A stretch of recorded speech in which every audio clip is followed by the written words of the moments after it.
하나님께서 제사장 직분을 위임하기 위하여 이 거룩하게 할 일을 알려주시고 있습니다.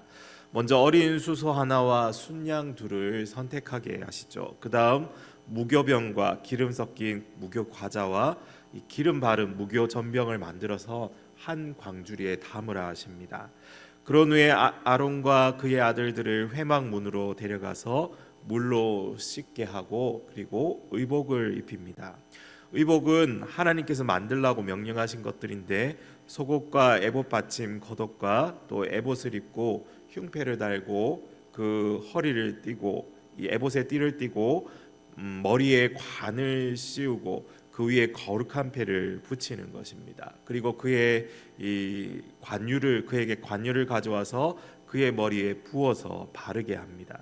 이렇게 대제사장 아론이 준비되고 나면 그의 아들들도 역시 데려와서 앞서 언급한 일련의 순서로 제사장의 옷을 입히게 됩니다. 그러면서 9절 중간을 보면 그들에게 제사장의 직분을 맡겨서 영원한 규례가 되게 하라고 명령하십니다. 이같이 아론 가문의 제사장 직분이 계승되게 하셨습니다.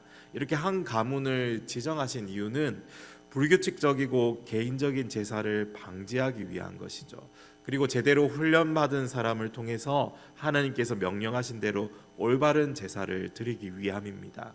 그런데 이런 하나님의 명령을 이스라엘이 어긴 경우가 많이 있었습니다. 사사기 17장과 18장부터 바로 그러한 모습들이 나오게 되죠.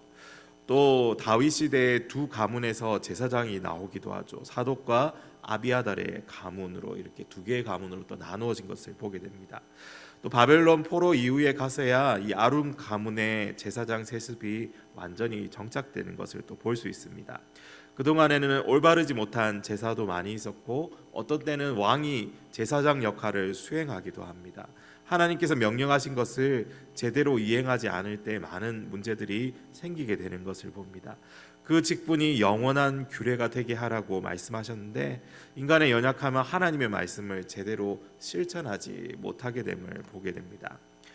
10절부터는 미리 선별하여서 선택한 수송아지와 순양을 어떻게 사용하는지 또한 말씀해주고 있습니다. 이 수송아지는 회막 앞으로 끌고 와서 아론과 그의 아들들이 송아지 머리에 안수하게 합니다. 그리고 회막문 이 여호와 앞에서 송아지를 잡고 그 피를 손가락으로 제단 뿔에 바르게 하고 나머지 피는 제단 밑에 쏟아 부음으로써 그 제단을 또 정화시키죠. 또 수송아지의 가장 기름진 부분들을 취하여서 번제단에서 불로 태우게 합니다. 특히 내장은 짐승의 이 생명과 직접적인 관계가 있기 때문에 이러한 의미는 또 그 생명을 하나님께 바친다는 의미가 되는 것입니다. 그런 후에 가죽과 똥은 진영 밖으로 가져 나가서 또한 불사르게 하죠. 지금까지 제사장이 행한 일련의 과정은 바로 속죄제를 드리는 과정입니다. 제사장을 위임하는 과정에서 가장 먼저 행하는 제사로서 특별히 대제사장인 아론을 위한 것이기도 하죠. 하나님과 인간 사이의 중보자 역할을 담당할 이 대제사장 아론 역시 그의 죄를 속죄함 받아야 할 죄인임을 보여주고 있는 것입니다. 그래서 히브리서에서는 이런 일련의 과정을 말하면서 아론의 반차를 따르는 대제사장이 드리는 제사는 불완전하고 일시적이라고 또한 말씀하고 있습니다. 대제사장 아론 역시 계속해서 속죄제를 드려야 하는 불완전한 중보자에 불과했던 것입니다. 그러면서 히브리서 기자는 누구를 그 뒤에 이어서 언급하고 있습니까? 바로 예수 그리스도를 언급하고 있죠. 예수 그리스도께서는 완전하고도 영원한 제사를 단번에 드리신 것으로 이 제사를 또한 언급하고 있는 것입니다. 수송아지를 속죄제 제물로 사용했다면 이어서 순양으로 드리는 이 설명이 나오고 있습니다. 순양은 속죄제 제물과 약간 차이가 있는데 이 내장뿐만 아니라 그 고기와 이 머리, 다리 부분까지 또 제단 위에서 불태우게 됩니다. 그리고 이 제사를 무엇이라고 부르는가? 바로 번제라고 불렀습니다. 번제라는 히브리어는 계단 또는 올라감이라는 뜻입니다. 연기가 위로 올라가게 하는 제사이기 때문이죠. 제물을 완전히 태우는 제사 방식으로 완전히 하나님께 드린다는 의미를 지니고 있습니다. 그리고 그것이 여호와께 향기로운 냄새이고 화제라고 표현하고 있습니다. 불러드리는 방식인 것이죠. 제사의 방법을 말하는 것입니다. 그리고 그렇게 태운 연기를 하나님께서 받으시겠다고 약속하는 것입니다. 속죄제에 이어서 번제로 제사장의 위임식을 진행하는 것은 이 회개의 속죄제와 완전한 헌신의 번제를 나타내는 것입니다. 회개와 완전한 헌신으로 그들이 하나님 앞에서는 제사장이 되게 하시고 그들을 통하여 그의 백성 이스라엘이 하나님께 나아가도록 이 직분을 위임하신 것이죠. 지금까지 살펴본 제사장 위임식에 사용되는 방법들에는 각각의 의미들이 부여되어 있습니다.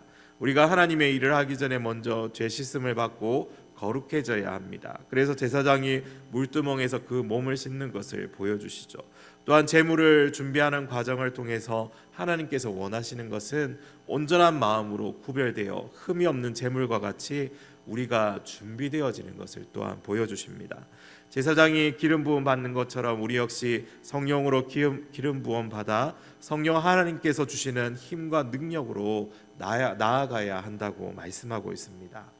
또한 속죄제를 통해 보여주시는 것은 회개와 이 죄의 전가였습니다. 짐승의 머리에 안수하고 속죄 제사를 드리는 제사장의 이 죄가 전가되어서 그 수송아지가 대신 죽었던 것입니다. 또한 번제는 완전히 태워지는 제물의 연기를 통해 하나님께 자신의 몸을 드리는 온전한 헌신의 삶을 살아야 한다고 우리에게 또한 말씀해주고 있습니다. 이러한 사실들은 신약시대를 살아가는 우리에게 연결되는 것이죠. 죄사함의 큰 은혜를 받은 우리가 하나님께 온전한 헌신으로 살아야 한다는 것은 자연스러운 결론입니다. 우리 로마서 12장 1절은 이렇게 말씀하죠. 그러므로 형제들아 내가 하나님의 모든 자비하심으로 너희를 권하노니 너희 몸을 하나님이 기뻐하시는 거룩한 산 제사로 드리라. 여기에 그러므로라는 이 말을 많이 들어보셨을 겁니다. 그러므로 바로 앞에 나온 로마서의 모든 내용을 받는 접속사입니다. 로마서 앞부분이 무엇을 말씀합니까? 신약시대를 살아가는 우리가 하나님의 은혜로 죄사함 받았고 예수 그리스도를 통해 구원받았다라는 것이 그 내용입니다. 그러므로 죄사함 받고 구원받은 자는 자기 몸을 하나님께 산 제사로 드리는 온전한 헌신의 삶으로 나아가야 한다고 말씀하는 것입니다. 그것이 바로 마땅한 삶이라는 것이죠. 우리는 예수 그리스도의 속죄의 사역과 대속하신 은혜로 말미암아 하나님의 자녀가 되었고 주님의 백성들이 되었습니다. 우리는 그리스도로 인하여 거룩하여지고 온전해진 심령으로 매일마다 하나님의 백성으로서 살아가야 합니다. 사랑하는 여러분, 오늘 주시는 이 말씀을 계속해서 오늘 묵상하면서 회개에 합당한 삶과 온전한 헌신으로 하나님 앞에 그 거룩함을 지켜가시기를 결단하며 오늘도 주님 앞에 기도할 수 있는 저와 여러분 되시기를 간절히 소망합니다. 우리 함께 기도하겠습니다.